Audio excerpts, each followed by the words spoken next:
Hello, today we start discussing section 6.10. In this section, we will discuss rectifiable paths.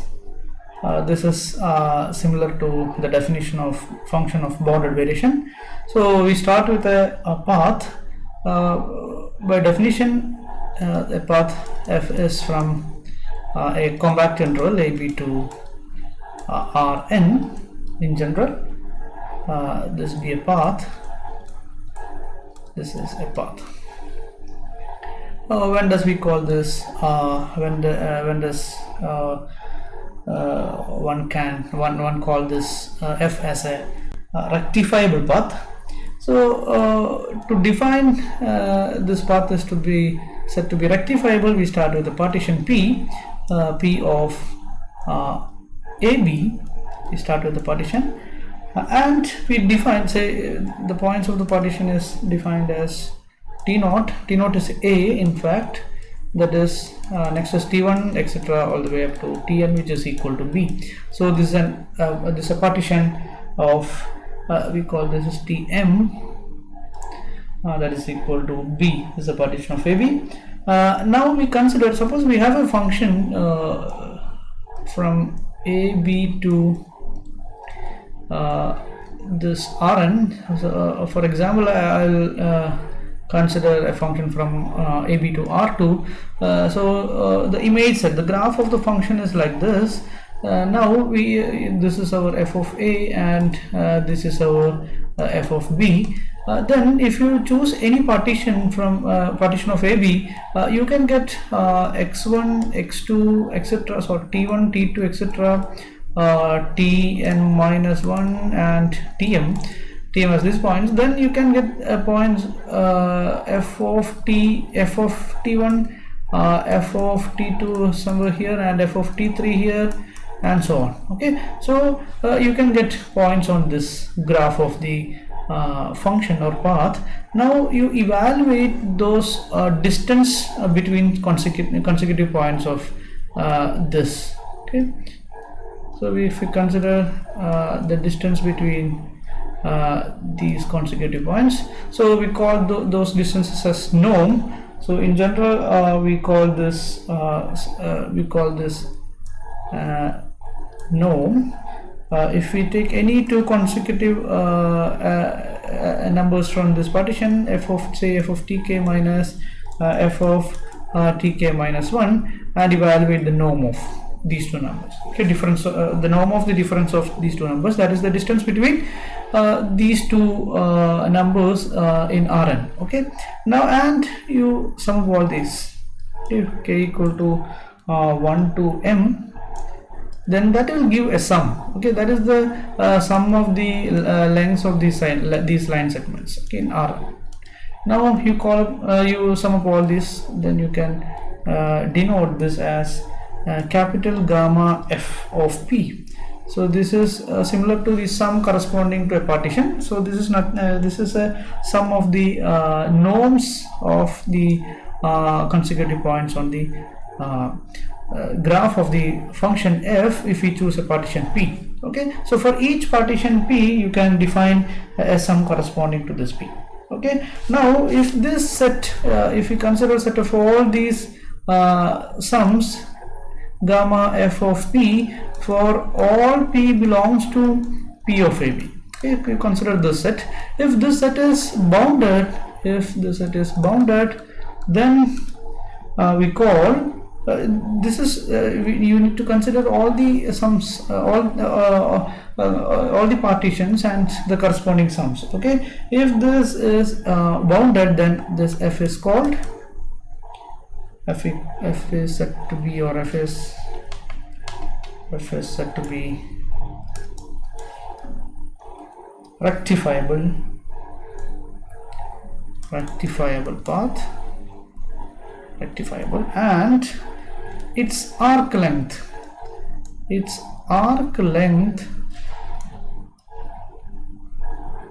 defined by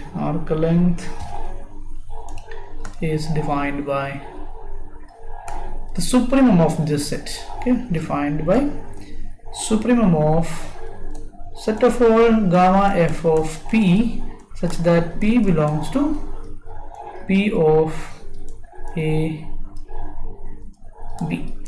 Okay, so if this is bounded, then you can get a supremum using the order completeness property of real numbers. So these are real numbers. In fact, this norm is a real number, so this all these sums are real numbers. So once you got the bounded set, then that should have the supremum. Then that supremum is going to be the arc length of this f. Okay, so we define arc length, and that is denoted by gamma f of AB. Okay, so this sum depends only on this P, but this is independent of that P. So if we consider all such sums and take the supremum, so that will be independent of this P. So we denote it as gamma f of AB. So that is the length of this f over AB. Okay, if this set need not be bounded always. So if this set is not bounded, or gamma f of P, the numbers, or the set of all gamma f of P such that P belongs to P of AB is unbounded, we call f as non-rectifiable. F is called non-rectifiable curve. Okay, so this is the definition. Now we have a theorem 6.17. So this is the relation between function of bounded variations and the rectifiable paths. Okay, so we next we discuss theorem 6.17. This is theorem 6.17. Consider the path f from AB to Rn with the components. If any function from AB to Rn should have n components, so this f has n components, say f1, f2, etc. fn. Then we will prove this theorem: f is rectifiable if and only if each component, this f1, f2, fn being the functions from AB to R, we denote that as f case, is bounded variation on AB. Okay, so if in fact this inequality leads to the theorem, if f is rectifiable, we have the inequalities Vk of AB. Vk of AB is the total variation of the kth component over AB. That is less than or equal to gamma f of AB less than or equal to V1 of AB plus etc. Vn of AB. Okay, we proved this theorem starting with partition P. For the proof, we establish one inequality or two inequalities. Say P belongs to P of AB, be a partition consisting of the points, say T0, T1, etc. Tm, and consider this gamma f of this P. So the sum corresponding to this partition P. So that is this is equal to summation I is equal to 1 to m norm of f of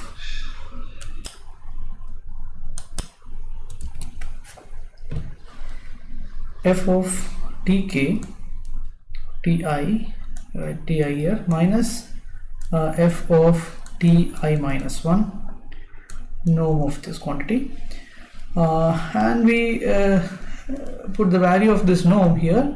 So that is equal to, this is summation I equal to 1 to m, and we know that norm of this, since this f has n components, say f1, etc.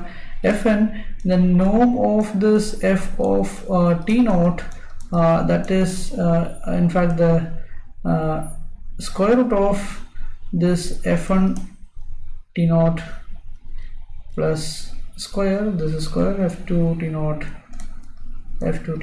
plus etc. square plus etc. Okay, so this is the definition of the norm, square root of the sum of the squares of the components. So if you apply this formula here, then you can get summation j is equal to 1 to n, since we have n components. So we write it as something raised to 1 by 2. Here we have the components of this difference. Okay, that will be f1 t1 ti minus f1 ti minus 1. So we have fj ti minus fj ti minus 1 square. Okay, so the square of this whole raised to here square we have first of all square here, square, and whole to the power 1 by 2. So this is the definition of the norm using this definition. Now we know that we use the inequality. Suppose we have two numbers a and b, then we know that what is mod a plus mod b whole square. Okay, so this is mod a square plus mod b square plus 2 times mod a mod b. This is true for any real numbers. So since this is a positive number, so we have if you neglect this term, then this is a non-negative number, so this is greater than or equal to mod a square plus mod b square. Okay, now we have by taking square root on both sides, we'll have mod a square plus mod b square whole to the power 1 by 2 is less than or equal to mod a plus mod b. Okay, now we have this inequality. We can extend this to any finite number of real numbers a, b, c, d, etc. So we can use this inequality here. So we replace the sum of this whole raised to 1 by 2, that can be replaced by this modulus of this one. Okay, so which is less than or equal to summation I equal to 1 to m, and we replace this by summation j equal to 1 to n modulus of, so this is square root of sum of the squares of something, so that can be replaced by mod a plus mod b. So modulus of the quantities of this bracket, so modulus of fj ti minus fj ti minus 1. Okay, modulus of this number. Now this contains only finite number of terms, so you can interchange these two summations, so that will give the same sum. So this is summation j equal to 1 to n first, then I equal to 1 to m modulus of fj ti minus fj ti minus 1. Okay, but if you observe this quantity, you can say that this is the sum corresponding to partition P of the component fj. Okay, so this, if this I varies from 1 to m, so this ti varies over the points of the partitions. Okay, partition P. Now we can replace this, or we can consider this is the sum corresponding to P of fj. Okay, now this is in fact summation j is equal to 1 to n. This can be considered as sigma of P of this fj. Okay, now we know that this is dominated by the corresponding total variation of fj. So if this first you assume this fj's are we need to prove that one characterization, f is rectifiable if and only if each component fk is of bounded variation. Okay, so first you assume this each component fk is of bounded variation, then we can say that this sum can be dominated by the total variation. Okay, now this is less than or equal to summation j is equal to 1 to n. This can be replaced by this vj of ab. Okay, so this is the total variation of the jth component. Now this can be written as v1 of ab plus etc plus vn of ab. Okay, if each components fk are fk is bounded variation functions. Okay, now we have the inequality gamma f of p, the sum corresponding to this p less than or equal to v1 of ab plus etc plus vk of ab. Okay, so by taking supremum on both sides, you can get supremum of this is also dominated by this one. That means the supremum is finite. That means for any p, gamma f of p is bounded. Okay, this implies that f is rectifiable. So this is the one part. On the other hand, we again observe this gamma f of p. So we use this equality. Here. So we start with gamma f of p for the same partition p. So this is by definition, this is sigma j is equal to, I is equal to 1 to m this norm of f of ti minus f of ti minus 1. And if you put the definition of the norm, this is I is equal to 1 to m summation j is equal to 1 to n. This can be replaced by something raised to 1 by 2, this raised to square, that is fj of ti minus fj of ti minus 1. Okay, so this is the definition. Now you consider if we consider the the inner bracket, this contains non-negative terms. Okay, sum of non-negative terms. Okay, so if we neglect all the terms but one for j is equal to k, so you can get this is always greater than or equal to summation I equal to 1 to m.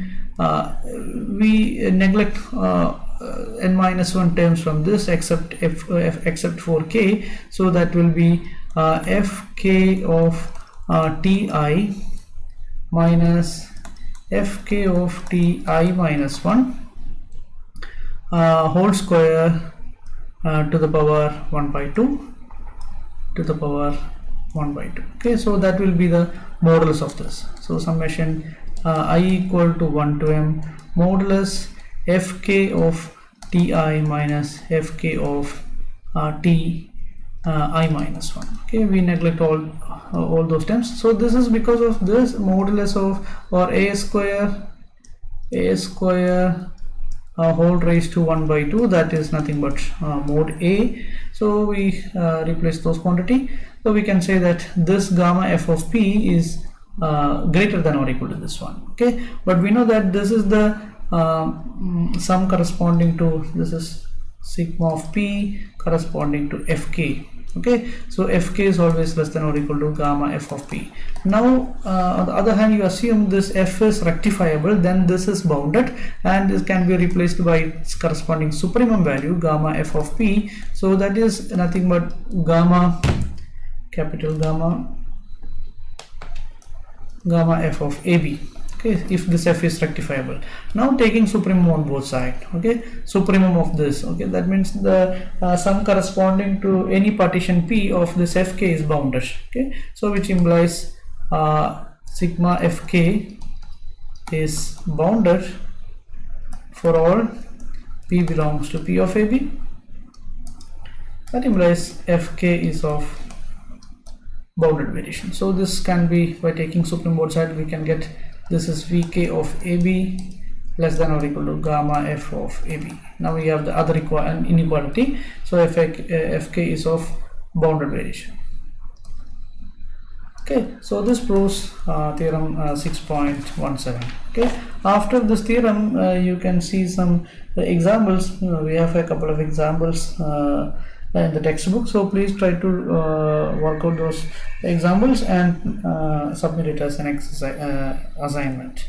Okay, thank you. The next class we will discuss section 6.11, that is the additive and continuity properties of this arc length. Thank you.